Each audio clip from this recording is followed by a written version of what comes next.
उसके होंठ के कोने में हलचल सी हुई, मानो कुछ अनकही बेचैनी ने उसे छू लिया हो। उसने अपनी परछाई पर एक नजर डाली और फिर अपने साथ खड़े लोगों की दो साफ सुथरी पंक्तियों पर। एक हल्की व्यंग्यात्मक मुस्कान उसके चेहरे पर उभर आई। धीरे धीरे बुदबुदाया, कहो तो क्या हम लुटेरों के किसी गिरोह जैसे नहीं लगते? ये सुनते ही समूह के लोग एक दूसरे की ओर देखने लगे। उनके चेहरे पर पहले अविश्वास, फिर धीरे धीरे हंसी का असर दिखा। गुरुजी, ऐसी बातों पर ध्यान देने की कोई जरूरत नहीं है। 5 चमत्कारों का साधक आखिर समझेगा ही कितना? सच में गुरु, आप इतने बुद्धिमान हैं, ऐसे किसी की बकवास पर क्यों गौर करें?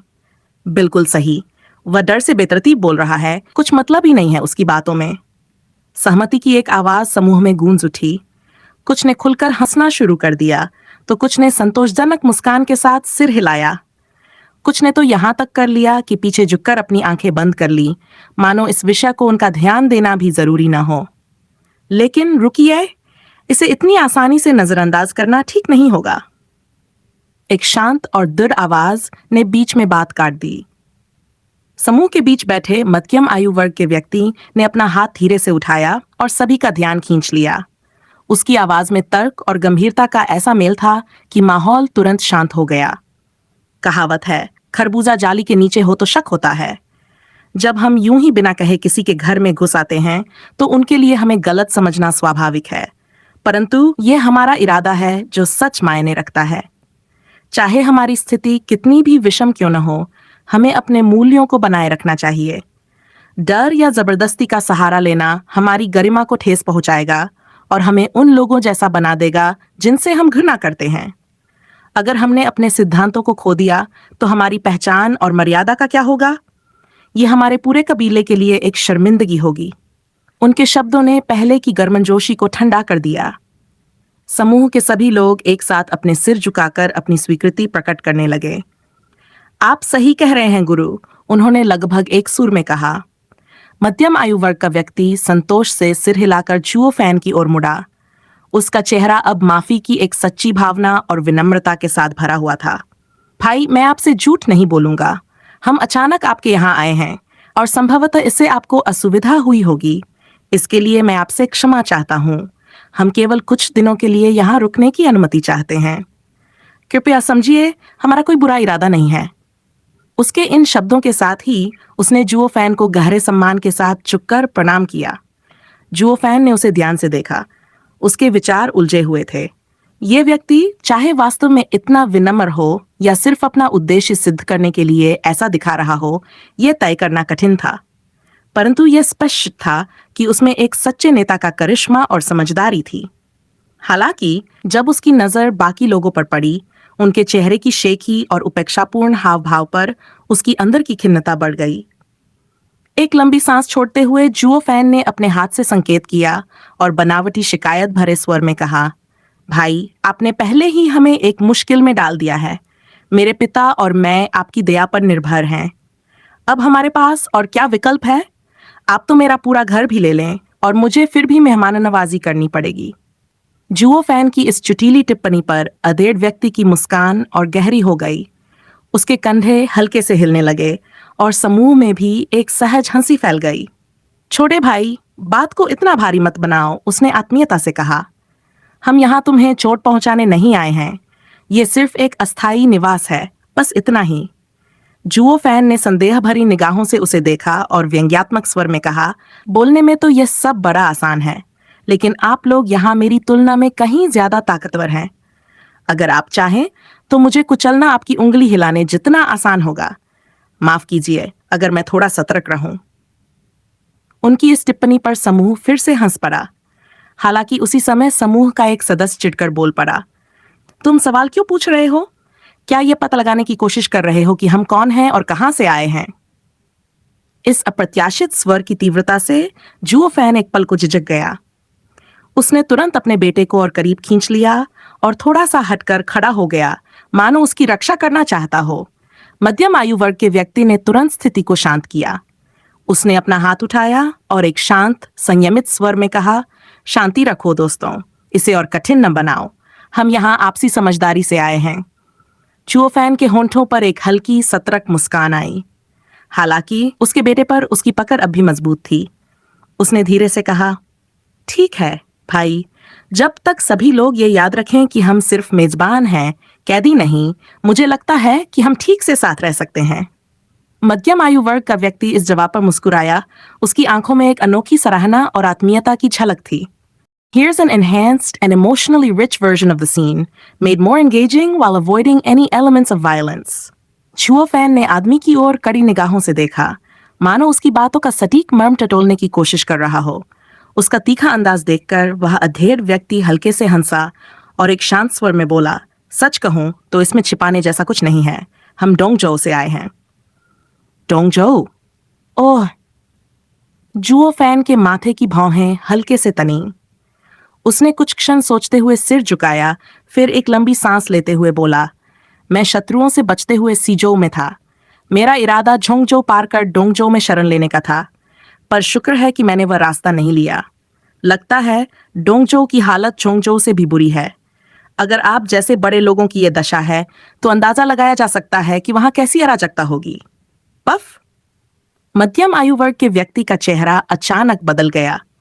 उसकी आंखों में हंसी और छल्लाहट का अजीब सा मिश्रण दिखाई दिया।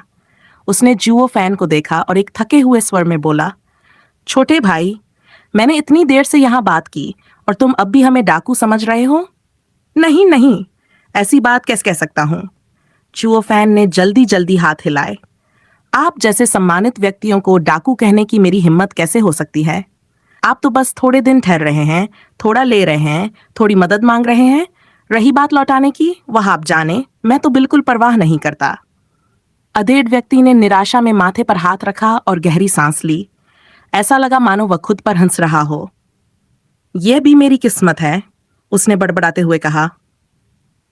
डोंगजोउ के एक प्रतिष्ठित परिवार का मुखिया होकर मुझे यहाँ इस छोटे से लड़के से डाकू होने का तमगा मिल रहा है। यह बात अगर डोंगजोउ में पहुंची तो हमारे साथी हंसते हंसते अपने दांत गिरा लेंगे। वह ये सोच ही रहा था कि तभी पीछे से एक खनकती हुई हंसी गूंजी, जो पूरे हॉल में गूंज उठी। उसने और जुओ फैन ने चौंक कर देखा। एक जानी पहचानी आकृति पीछे के दरवाजे से अंदर आती दिखाई दी। वह दिन भर से लापता रहस्यमयी महिला थी।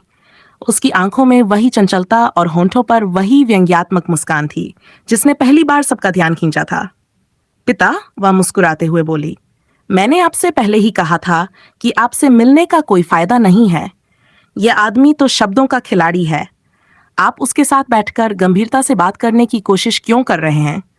आप इतने सम्मानित हैं और देखिए, उसने आपको हंसी का पात्र बना दिया है। महिला के पीछे एक और युवक खड़ा था। उसका चेहरा तेजस्वी था, आंखों में आत्मविश्वास और तीक्ष्णता झलक रही थी। उसने सावधानी पूर्वक महिला के करीब रहते हुए विनम्रता से अधेड़ व्यक्ति को झुककर प्रणाम किया।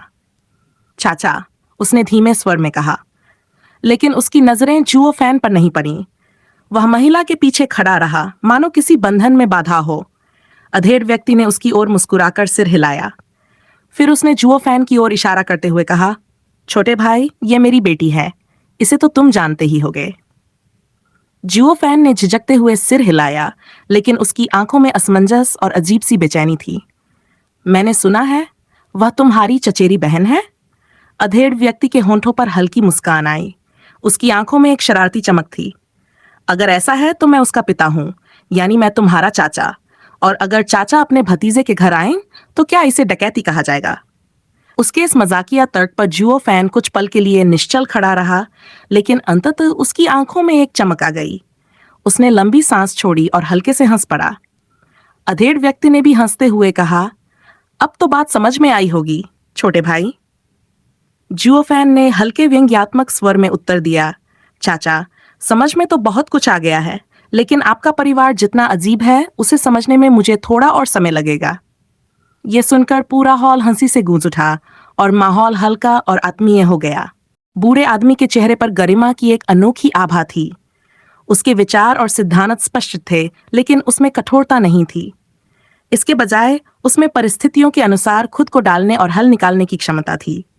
जुओ फैन को यह देखकर अजीब सा आनंद आया कि कैसे कोई इतने आत्मविश्वास से दूसरों के घर पर कब्जा कर सकता है और फिर सहजता से रिश्तेदारी का दावा कर सकता है, जैसे ये सब सामान्य हो। भाई, मुझे अंकल कहो, जुओ फैन ने गहरी सांस ली और अनमने से मुस्कुराया। अंकल, उसने भारी मन से कहा। लेकिन बूढ़े आदमी ने इसे बड़ी शालीनता से लिया, मानो उसे जीवन का सबसे बड़ा सम्मान मिला हो। बहुत बढ़िया, अब बात जम गई, उसने गर्व से सिर हिलाते हुए कहा, और उसकी आवाज में एक ऐसा आत्मविश्वास था मानो वह सच में जुओ फैन का अभिभावक बन गया हो। जुओ फैन ने ऊब भरी नजरों से उसे देखा और सीधे मुद्दे पर आते हुए कहा, ठीक है, बात साफ कर लेते हैं। मेरे पिता और मैं जिजो से यहाँ आए, ये घर खरीदा और सोचा कि यह हमारी शांति की जगह होगी। लेकिन नहीं, आपकी घायल बेटी मेरे जीवन में भूचाल लाती है। मैं एक योग्य अल्केमिस्ट हूँ, इसलिए मैंने उसकी जान बचाई। चुकते हुए उसने गंभीरता से कहा, लेकिन यह यहीं खत्म नहीं हुआ। कुछ ही दिनों में मुझे फेयन किंग की हवेली के जांचकर्ताओं से निपटना पड़ा। आपकी बेटी ने मुझसे झूठी कहानी बनवाई ताकि ये घर सुरक्षित दिखे, और अब आप अपने पूरे काफिले के साथ यहाँ आ गए हैं और इसे अपनी योजना का मुख्यालय बना लिया है। क्या आपको एहसास है कि अगर हमें पकड़ा गया तो इसका क्या अंजाम होगा? बूढ़े आदमी ने शांत स्वभाव से अपना हाथ उठाया, जैसे उसे पहले से ही यह सवाल सुनने की उम्मीद हो। जुओ फैन, मैं आपकी चिंता को समझता हूँ। यान एयर ने मुझे सब बता दिया है।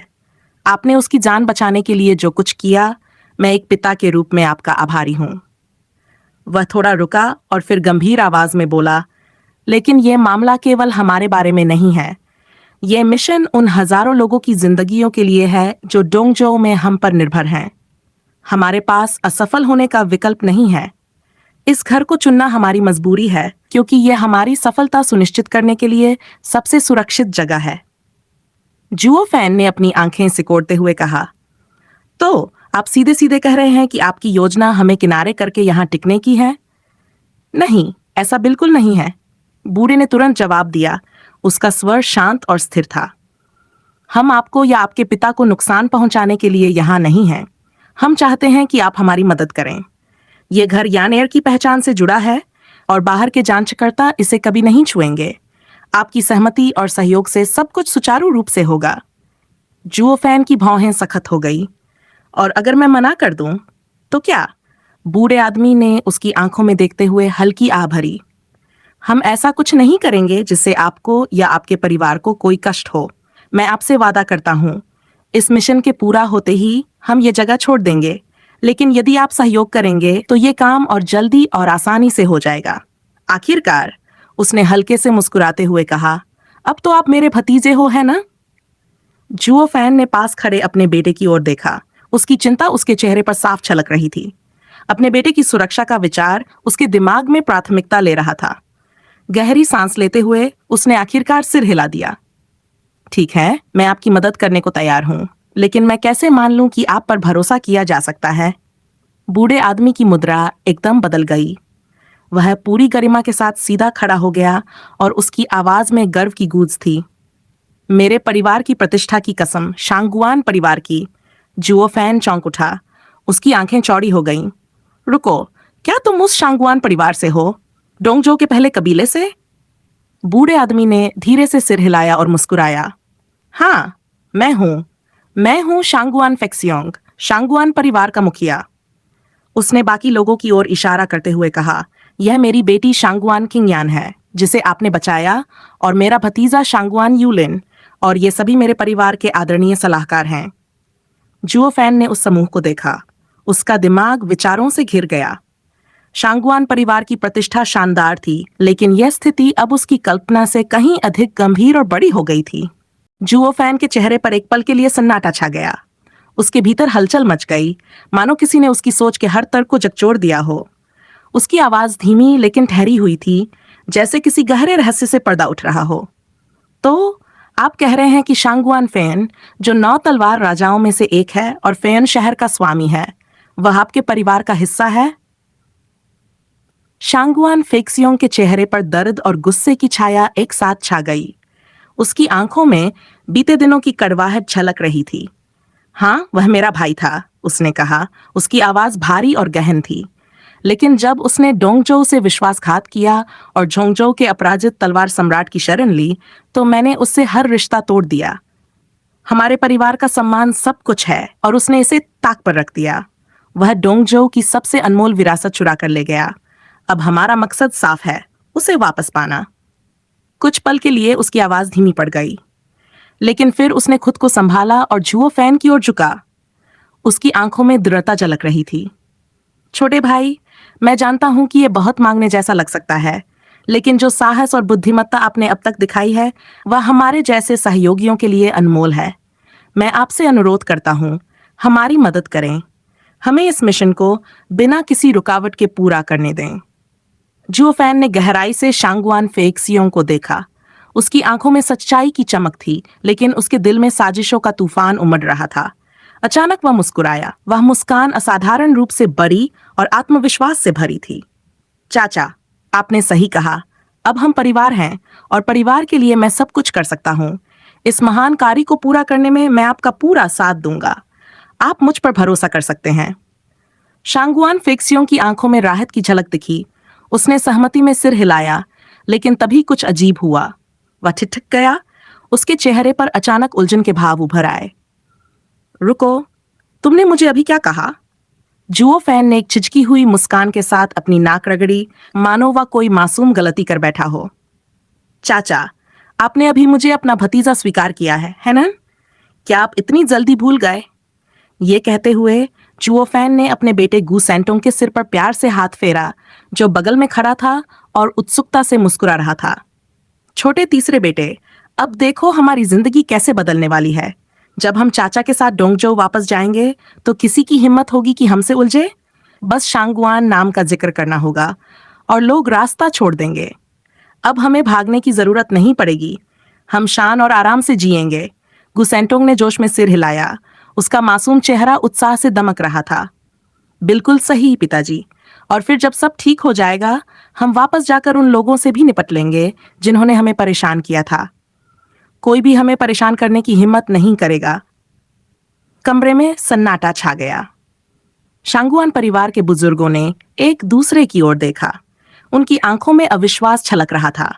अभी कुछ देर पहले तक ये पिता पुत्र की जोड़ी डरी हुई और सतर्क लग रही थी, और अब वे बेशर्मी से अपने नए रिश्तों की ताकत पर इतराते नजर आ रहे थे। एक बुजुर्ग फेक्सियों के पास झुका और धीमे से फुसफुसाया, मास्टर फेक्सियोंग, क्या हम यकीन से कह सकते हैं कि ये दोनों हमारे सहयोगी हैं? ये तो कुछ ज्यादा ही चालाक लगते हैं। फेक्सियोंग ने एक लंबी सांस खींची और अपने माथे को हल्के से दबाया। मुझे खुद नहीं पता, उसने धीरे से कहा, लेकिन उसकी आवाज में हल्की सी मुस्कान थी, मानो इस पूरी स्थिति में एक अनजानी सी राहत छिपी हो। कमरे में एक गहरा सन्नाटा छा गया। जैसे ही जुओ फैन की जोरदार बेलगाम हंसी पूरे माहौल में गूंज उठी। हर कोई एक पल के लिए अवाक रह गया। पिता पुत्र की इस जोड़ी की दुस्साहसिक सोच मानो सभी की समझ से परे थी। अमीरी और रुतबे की दुनिया में कदम रखने से पहले ही वे सत्ता और अधिकार के लाभों के सपने संजोने लगे थे। शांगुआन परिवार का नाम लेना मुसीबत से बचने के लिए था या दूसरों के लिए मुसीबत खड़ी करने के लिए? शांगुआन परिवार के सदस्यों ने एक दूसरे को असहाय नजरों से देखा। उनके चेहरों पर छलकती निराशा साफ बयां कर रही थी कि वे क्या महसूस कर रहे हैं। उनका कबीला डोंगजो में अपने गौरव और आदर के लिए प्रसिद्ध था, और अब केवल कुछ ही पलों में इन दो अनजान लोगों ने अपनी हरकतों से उनकी प्रतिष्ठा को हिलाने की कोशिश कर डाली। सभी की निगाहें शांगुआन फेक्सियोन की ओर मुड़ गईं। उनकी आंखों में सवाल साफ छलक रहा था। परिवार के मुखिया, आपने ये क्या कर डाला? शांगुआन फेक्सियोंग ने अपनी कनपटियों को हल्के से रगड़ा और एक फीकी मुस्कान के साथ अपनी झुंझलाहट छिपाने की कोशिश की। वह मन ही मन सोचने लगे, ये स्थिति आखिर कैसे बन गई? मैंने तो केवल एक शिष्टतापूर्ण प्रस्ताव दिया था, बस इतना ही। लेकिन कोई कैसे सोच सकता था कि कोई इतनी बेधड़क उनके शब्दों को पकड़ लेगा और सीधे रिश्तेदारी का दावा कर बैठेगा। अरे, ये तो बिल्कुल लापिपी जैसा है। उन्होंने अपनी सांसों में बुदबुदाते हुए सोचा। उनके मन में पछतावे का बवंडर उमड़ने लगा। मैं शांगुआन परिवार का सम्मानित मुखिया, और अब यह स्थिति। इस बीच जुओ फैन की बेपरवाह हरकतों ने आसपास खड़े लोगों की निराशा को और गहरा कर दिया। लेकिन इस घुटन भरे माहौल में शांगुआन किंगयान की हल्की सी हंसी एक ताजी हवा की तरह महसूस हुई। शायद पिता पुत्र के साथ बिताए समय ने उन्हें उनके अनोखेपन को समझने का मौका दिया था, या शायद वह उनके इस असामान्य स्वभाव में कुछ अलग और खास देख रही थी। अरे, उन्होंने चुटकी लेते हुए कहा। उनकी आंखों में हल्की शरारत छलक रही थी। अगर ऐसा ही चलता रहा तो तुम सच में मेरे चचेरे भाई बन जाओगे। जुओफैन ने उनकी ओर देखा। उनके चेहरे पर एक गंभीर लेकिन अनकही मुस्कान थी। उन्होंने कुछ पल के लिए उसे गौर से देखा और फिर धीरे से सिर हिला दिया। चचेरा भाई? सच में? कौन बनना चाहता है तुम्हारा चचेरा भाई? अगर शांगुआन फेक्सियोंग इस समय जुओफैन के दिमाग में झांक सकते तो शायद उन्हें गुस्से से अपना आपा खो देना पड़ता। तुम्हें पता भी है मैं तुम्हें क्या पेशकश कर रहा हूं? वह चीख उठते। शांगुआन परिवार में तुम्हें जगह देने का मतलब है एक ऐसा मौका जो जिंदगी में सिर्फ एक बार आता है, और तुम इसे यूं ठुकरा रहे हो जैसे ये कोई बोझ हो। लेकिन फेक्सियोंग ने केवल अपनी निराशा को दबाया और अपने वचन के प्रति ईमानदार बने रहे। एक गहरी सांस लेते हुए उन्होंने हाथ उठाकर कमरे को शांत किया। उनकी आवाज में थकावट और दृढ़ता का मिलाजुला भाव था। जो होना था वो हो गया, उन्होंने कहा। अब जब तुमने शांगुआन परिवार में जगह बना ली है, तुम्हारी जिम्मेदारी तय है। तुम्हारा काम है फेयन वांगफू की जांच का सामना करने में हमारा साथ देना। अगर तुम इसमें सफल होते हो तो मैं तुम्हें तुम्हारे काम का उचित इनाम दूंगा। उसके बाद तुम मेरे साथ डोंगजोउ लौटोगे। जी अंकल, जुओ फैन ने उत्साह से उत्तर दिया। उनकी आवाज में वही पुरानी बेफिक्र और बेशर्म ऊर्जा थी। कमरा एक अजीब से मिश्रित माहौल में डूब गया। कुछ लोग आश्चर्यचकित थे, कुछ हल्के से मुस्कुरा रहे थे और कुछ चुपचाप अपनी निराशा को भीतर दबाए हुए थे। पर इतना तो तय था कि शांगुआन परिवार में 2 नई जोड़ियां आ चुकी थीं, और अब उनका जीवन वैसा नहीं रहेगा जैसा वह पहले हुआ करता था। जुओ फैन के चेहरे पर मासूमियत भरी मुस्कान खिल गई और उसकी आवाज में ऐसा आत्मविश्वास छलक रहा था मानो पूरी दुनिया उसी की हो। लेकिन जैसे ही शांगुआन फेक्सियोंग ने उसे सुना, मानो एक अदृश्य बोझ उसके सीने पर आ गिरा। असहायता और निराशा से भरे हुए उसकी नजरें अपने भतीजे शांगुआन यूलिन पर टिक गईं, जो अपनी लंबाई, ताकत और शालीनता से एक आदर्श वंशज का प्रतिरूप था। फिर उसने जुओ फैन को देखा, पतला, चालाक और ऐसा जिसे देखकर लगता था जैसे वह मौके का फायदा उठाने की कला में माहिर हो। हे भगवान, उसने भीतर ही भीतर आह भरी। अब मुझे पूरे कबीले के सामने हंसी का पात्र बनने के लिए तैयार रहना चाहिए। एक गहरी थकी हुई सांस लेते हुए शांगुआन फेक्सियोंग ने अपना हाथ उठाया और धीमी भारी आवाज में कहा, ठीक है, अब सब कुछ तय हो चुका है, मामला सुलझ गया, अब आप सब जा सकते हैं। ये कहते ही वह उठ खड़ा हुआ। उसकी चाल थकी हुई थी, मानो हर कदम उसके लिए मुश्किल हो। वह बिना किसी को देखे पिछवाड़े की ओर बढ़ने लगा। उसके झुके हुए कंधे उसके भीतर चल रहे संघर्ष को बयां कर रहे थे। चाचा, मैं आपको आपके कमरे तक ले चलता हूँ। जू फैन की आवाज पीछे से गूंजी और अगले ही पल वह दौड़कर उनके साथ हो लिया। उसके चेहरे पर चापलूसी भरी मुस्कान और स्वर में एक ऐसी उत्सुकता थी जैसे वह अपना सबसे महत्वपूर्ण काम करने जा रहा हो। हे, आराम से चलिए चाचा, आपका ये विनम्र भतीजा आपकी सेवा में है। शांगुआन फेक्सियोंग पल भर के लिए रुका और जुओ फैन को देखा। उसकी आंखों में साफ झुंझलाहट झलक रही थी। जरूरत नहीं है, उसने ठंडी आवाज में कहा। हर किसी ने पहले ही अपने अपने कमरे ढूंढ लिए हैं। तुम बस अपनी जिम्मेदारी निभाओ और मुसीबत से दूर रहो। लेकिन जुओ फैन इतनी आसानी से हार मानने वालों में से नहीं था। कैसे नहीं चाचा? एक भतीजे को अपने चाचा का सम्मान करना चाहिए। आपकी सेवा करना मेरा कर्तव्य है। सम्मान? कर्तव्य? इससे ज्यादा सिरदर्द तो कुछ हो ही नहीं सकता। आखिर मैंने ऐसा क्यों किया? शांगुआन फेक्सियोंग ने मन ही मन सोचा और झुंझलाहट में अपनी आंखें घुमाईं। उसने जुओ फैन को दूर करने की कोशिश की, लेकिन जुओ फैन अपनी चापलूसी भरी मुस्कान के साथ चिपका ही रहा। उसका उत्साह और डीठपन एकदम अडिग था, मानो वह अपनी जगह से हिलने वाला नहीं। अचानक एक मजबूत झटका आया। जुओ फैन लड़खड़ाया और पीछे हटने पर मजबूर हो गया। उसने खुद को संभालने के लिए 5 कदम पीछे लिए और फिर स्थिर हुआ। उसने ऊपर देखा तो पाया कि यह शांगुआन यूलिन था, उसके चाचा का असली भतीजा। यूलिन की भेदती हुई आंखें और तिरस्कार भरी मुस्कान उसके आत्मविश्वास को चुनौती दे रही थी। बिना एक शब्द कहे यूलिन ने शांगुआन फेक्सियोंग का हाथ पकड़ लिया और उसे अपने साथ ले गया। इस बार शांगुआन फेक्सियोंग ने कोई विरोध नहीं किया, मानो वह इस शांति को स्वीकार कर चुका हो। बाकी लोग, जो अभी तक मूकदर्शक थे, एक दूसरे की ओर देखते हुए मुस्कुराए। कुछ ने मजाक में फुसफुसाते हुए टिप्पणियां की। देखो, एक मेंढक हंस का मांस खाने का सपना देख रहा है। हाँ हाँ हाँ। शांगुआन परिवार में ऐसे दो छिछोरे कैसे आ गए? ये तो अपमान है। क्या करें? किस्मत हमेशा ऐसे लोगों का साथ देती है जो अपने दांव सही समय पर खेलते हैं। जुओफैन ने इन टिप्पणियों का कोई जवाब नहीं दिया, लेकिन उसके चेहरे पर झलकती हल्की असहजता सब कुछ बयान कर रही थी। उसके बगल में खड़े जियाओ सांजी ने अपनी छोटी मुट्ठियां भींच लीं। उसकी आंखों में गुस्से की चिंगारी थी। वह कुछ बोलने या करने ही वाला था कि जुओ फैन ने उसका कंधा पकड़ा और सिर हिलाकर उसे रुकने का इशारा किया। इससे पहले कि माहौल और गंभीर होता, एक हल्की खुशबू के साथ एक चंचल आवाज आई। अरे, इतना गंभीर क्यों हो? शांगवान किंगयान वापस आ चुकी थी। उसका चेहरा मुस्कान से खिला हुआ था और उसकी चाल में एक अनोखी ताजगी थी। उसने जियाओ सानजी के पास जाकर उसके गाल खींचे, जैसे वह उसे चिढ़ा रही हो। अरे छोटे तीसरे बेटे, इतना चिड़चिड़ा क्यों हो? अब मैं तुम्हारी चाची हूं, समझे?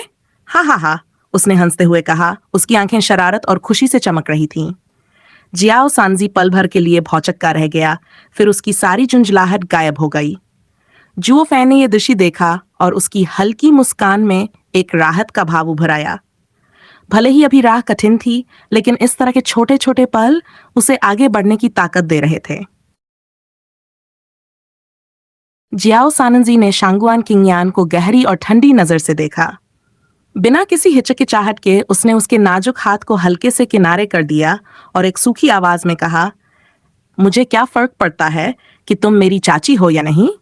हम उसने हल्के गुस्से से भरी एक छोटी सी आवाज निकाली और अपनी पीठ घुमा ली। उसका छोटा सा कद, लेकिन चलने के अंदाज में ऐसा ठहराव और जिद कि कोई भी उसे रोकने का साहस न करे। वह तेजी से दूर चला गया, बिना किसी ओर देखे, यहां तक कि जुओ फैन की ओर भी नहीं। उसके जाने के बाद वहां एक भारी खामोशी छा गई। जुओ फैन वहीं खड़ा रहा। उसकी आंखें उस बच्चे की दूर होती छवि को देखती रहीं। उसने गहरी सांस ली, मानो उस खामोशी के बोझ को कम करने की कोशिश कर रहा हो। उसके होठों पर एक हल्की मजबूर मुस्कान थी, लेकिन भीतर वह उलझनों से भरा था। ये क्या हो गया? क्या ये मेरी गलती थी कि मैंने उसे यहां लाया? जियाओ सानजी, जो कभी पहाड़ों की आजाद और निडर आत्मा था, आज इस तरह गुस्से और निराशा में बदल गया। कुनपेंग के विशाल आकाश के नीचे वह जितना बेकाबू था, उतना ही खुश भी। लेकिन यहाँ, जहां हर कदम योजना और इरादों में जकड़ा हुआ था, शायद मैंने उसे वो सब छीन लिया जो उसके लिए सबसे अनमोल था, उसकी स्वतंत्रता। क्या मैंने उसके लिए सही फैसला नहीं किया? जुओ फैन ने अपनी आंखें बंद कर लीं, मानो अपनी बेचैनी से लड़ने की कोशिश कर रहा हो। जब उसने अपनी आंखें खोलीं, तो उसके चेहरे पर वही परिचित शक्ति थी, लेकिन भीतर सवालों का जाल अभी भी था। शांगुआन किंगयान ने उसे ध्यान से देखा और पूछा। उसकी आवाज में कोमल चिंता थी। क्या हुआ? क्या मैंने उसे फिर से नाराज कर दिया? जुओ फैन ने थोड़ा मुस्कुराते हुए सिर हिलाया। उस लड़के का स्वभाव ही ऐसा है। एक पल खिलखिलाता है और अगले ही पल तूफान सा बरसता है। इसे दिल पर मत लो। उसकी आवाज हल्की और निश्चिंत दिखी, लेकिन उसकी आंखों में कहीं गहराई में दर्द छिपा हुआ था। मैं उसे देखने जा रहा हूं, उसने कहा और आगे बढ़ गया। तुम यहीं रहो। शांगुआन किंगयान वही खड़ी रही, उसकी आंखें जुओ फैन और जियाओ सांजी के पीछे जाती हुई। उसके चेहरे पर चिंता की हल्की छाया थी। हालांकि वह हमेशा एक सकारात्मक और हंसमुख स्वभाव की दिखती थी, लेकिन इस पल में उसकी आंखों ने उसकी बेचैनी को उजागर कर दिया। तभी एक भारी कदमों की आहट ने उसे पीछे मुड़ने पर मजबूर कर दिया। वहां शांगुआन युलिन खड़ा था। उसकी आंखों में एक व्यंग्यात्मक चमक थी। वो उसके देखने की दिशा में देखने लगा, जहां कुछ ही पल पहले जियाओ सांजी और जुओ फैन थे। चचेरी बहन, उसने कहा। उसकी आवाज में हल्की बनावटी दिलचस्पी थी। तुम इतनी गौर से क्या देख रही हो? ओह, कुछ नहीं, शांगुआन किंगयान ने कहा। उसकी आवाज में एक झिझक थी। उसने अपनी नजरें दूसरी ओर मोड़ ली, लेकिन उसकी चिंता उसके हाव भाव में साफ झलक रही थी। मुझे लगा जियाओ सांजी परेशान था। शायद कुछ हुआ है। शांगुआन युलिन ने उसकी बात को हंसी में उड़ा दिया। उसकी मुस्कान में व्यंग्य का रंग गहरा हो गया। क्या हुआ होगा? एक मामूली पिता पुत्र की जोड़ी जो हमारी शांगुआन परिवार की ऊंचाई को पकड़ने की कोशिश कर रही है, क्या उनके पास शिकायत करने का भी कोई अधिकार है? शांगुआन किंगयान ने उसे गुस्से भरी नजर से देखा। तुम्हें उनके बारे में कुछ भी नहीं पता। वे ऐसे लोग नहीं हैं। शांगुआन युलिन ने अपनी आंखें संकरी कर लीं और ठहाका लगाया। क्या सच में वे बेशक दिखावा अच्छा करते हैं, लेकिन असली इरादे छुपाए नहीं छुपते। ये सब बस उनकी चालाकी का हिस्सा है। तुम गलत हो। शांगुआन किंगयान ने गुस्से में उसकी बात काट दी। मैंने उनके साथ मुश्किल वक्त बिताया है। अगर वे लालची होते तो मुझे कब का दुश्मनों के हवाले कर चुके होते, लेकिन उन्होंने ऐसा नहीं किया। वे भले ही सीधे न दिखें, पर उनके इरादे नेक हैं। शांगुआन युलिन ने उसकी बात को नजरअंदाज करते हुए कहा, तुम हमेशा उनका बचाव क्यों करती हो? शांगुआन किंगयान के चेहरे पर एक सख्ती आ गई। उसने गहरी आवाज में कहा, क्योंकि मैंने उनकी सच्चाई देखी है। और तुमने? शायद अगर तुम उन्हें समझने की कोशिश करते तो यह घमंड और शक तुम्हारी आंखों से हट जाता। उसने एक आखिरी तीखी नजर शांगुआन युलिन पर डाली और वहां से चली गई। वह अपनी जगह खड़ा असमंजस में उसकी बातों को पचाने की कोशिश करता रहा। शांगुआन किंगयान ने अपनी आंखों में तीखापन भरकर शांगुआन युलिन की ओर घूरते हुए कहा। उसकी आवाज में आत्मविश्वास और नाराजगी साफ छलक रही थी। मैं तुम्हें क्यों समझाऊं? तुम तो पहले ही अपने पूर्वाग्रहों के रंगीन चश्मे पहन चुके हो। लोगों को जानने की बजाय उनके बारे में सिर्फ अनुमान लगाते रहो। उसने एक भी शब्द जाया किए बिना दृढ़ कदमों से मुड़कर वहां से दूरी बना ली। शांगुआन युलिन वहीं खड़ा रहा। उसकी आंखों में गुस्से की चमक और चेहरे पर नाराजगी छा गई। उसकी मुट्ठियां कसकर बंद हो गई, जैसे भीतर का गुस्सा काबू से बाहर हो रहा हो। उसने धीरे से फुसफुसाया, वे बेशर्म लोग। ये खेल ज्यादा दिन नहीं चलेगा। देखते हैं उनके नकली आत्मविश्वास का परख कब तक टिकता है। दूसरी ओर जुओ फैन अपने क्वार्टर में लौटे। जैसे ही उन्होंने दरवाजा खोला, उनकी नजर सीधे बिस्तर पर पड़ी। वहां गुसेंटोंग औंधे मुंह लेटा हुआ था, उसका सिर तकिए में छिपा हुआ और कंधे निराशा में झुके हुए। जुओ फैन हल्के से मुस्कुराए, मानो बच्चे की मनोदशा पहले से ही भांप चुके हों। वे आगे बढ़े, बिस्तर के पास जाकर हल्के से उसकी पीठ थपथपाई। उनकी आवाज में हल्की शरारत और सच्ची गर्मजोशी थी। क्यों छोटे उस्ताद, अब तक नाराज हो? हाँ, तुम्हें थोड़ा और मजबूत बनना होगा। सुनो, वे हमारा मजाक इसलिए उड़ा रहे हैं क्योंकि वे हमें कमजोर समझते हैं, और यही तो हमारा असली खेल है। जब वे हमें कम आंकेंगे, तभी हमें उनकी सुरक्षा को भेदने और उनका भरोसा जीतने का मौका मिलेगा। और जब भरोसा हमारा होगा, तो पूरा खेल भी हमारे हाथ में होगा। समझ गए ना? ये सिर्फ एक चाल है। जुओ फैन ने अपनी आंखों में शरारती चमक भरते हुए मुस्कुराया। अभी वे हंस रहे हैं, लेकिन जल्द ही वो समय आएगा जब हम उन पर हंसेंगे। और यकीन मानो, उन्हें पता भी नहीं चलेगा कि उन्होंने खुद ही हमारे जाल में फंसने का रास्ता चुना है ना मजेदार? गुसेंटोंग ने कुछ पल चुप्पी साधे रखी, मानो सोच रहा हो। फिर उसने हल्की आवाज में कहा, हम पर नजर रखी जा रही है। 5 सोल फ्यूजन विषय 100 मीटर की दूरी पर हैं। जुओ फैन की मुस्कान एक पल के लिए और तेज हो गई। उसकी आवाज में एक शांत लेकिन अडिग आत्मविश्वास था। बिल्कुल, मुझे पता है। हम उनके इलाके में हैं और हमें बाहरी समझकर शक करना उनका हक है। उन्हें डर है कि हम उनकी योजनाएं किसी को बता सकते हैं। लेकिन यह बताओ, क्या 5 सोल फ्यूजन विशेषजन वाकई हमें रोक सकते हैं? उन्होंने अपनी मुस्कान और गहरी करते हुए कहा, उनकी यही गलती है। उन्होंने हमारी काबिलियत को समझने की कोशिश भी नहीं की, और यही उन्हें सबसे भारी पड़ेगा। गुसेंटोंग ने अंततः अपना सिर उठाया। उसकी निराशा धीरे धीरे एक जानकार मुस्कान में बदल गई। सिर्फ 5, मास्टर? तुम तो उन्हें एक ही वार में धूल चटा सकते हो। जुओ फैन हल्के से हंस दिए और दोनों ने एक दूसरे की ओर देखा। ये एक नजर थी जिसमें समझदारी और विश्वास दोनों थे। उनके भीतर उठता आत्मविश्वास अब हवा में महसूस किया जा सकता था, जैसे किसी बड़े तूफान की आहट हो। इसी दौरान एक अंधेरे कमरे में दरवाजे की हल्की चरमराहट ने सन्नाटे को भंग कर दिया। शांगुआन फेक्सियोंग ने कमरे में कदम रखा। उनके चेहरे पर संयम और गंभीरता स्पष्ट थी। कमरे के बीचों बीच 3 बुजुर्ग ध्यानमग्न मुद्रा में बैठे थे। उनकी आंखें बंद थीं और माहौल में एक अलग ही गंभीरता तैर रही थी। बुजुर्गों में से एक ने धीरे से अपनी आंखें खोली और गहरी आवाज में पूछा, फेक्सियोंग, हालात कैसे हैं? शांगुआन फेक्सियोंग ने सम्मानपूर्वक झुककर उत्तर दिया। उनकी आवाज में सटीकता और दृढ़ता थी। सम्माननीय बुजुर्गों, हमने जिन 2 लोगों पर शक किया, वे असाधारण नहीं लगते। उनमें से एक तो महज 7-8 साल का बच्चा है। वे किसी बड़ी साजिश का हिस्सा नहीं लगते और न ही फेन पैलेस से कोई संबंध दिखता है। बुजुर्ग ने धीरे से सिर हिलाया, उनकी नजरों में संतोष झलक रहा था। ठीक है, फिर योजना के अनुसार काम करो। इस जगह को आधार बनाओ और छापे के दूसरे चरण की तैयारी शुरू करो। दूसरे बुजुर्ग ने अपनी आंखें खोलीं। उनकी आवाज तलवार की धार जैसी तेज और प्रभावशाली थी। इस बार हमें दिव्य हथियार किसी भी कीमत पर सुरक्षित करना है और डोंगजोउ वापस ले जाना है। कोई चूक नहीं होनी चाहिए। शांगुआन फेक्सियोंग ने गहरी सांस लेते हुए सिर झुकाया। उनकी आवाज में दृढ़ता की गूंज थी। आदेश स्पष्ट है, सम्माननीय बुजुर्गों। मैं सुनिश्चित करूंगा कि सब कुछ समय पर तैयार हो।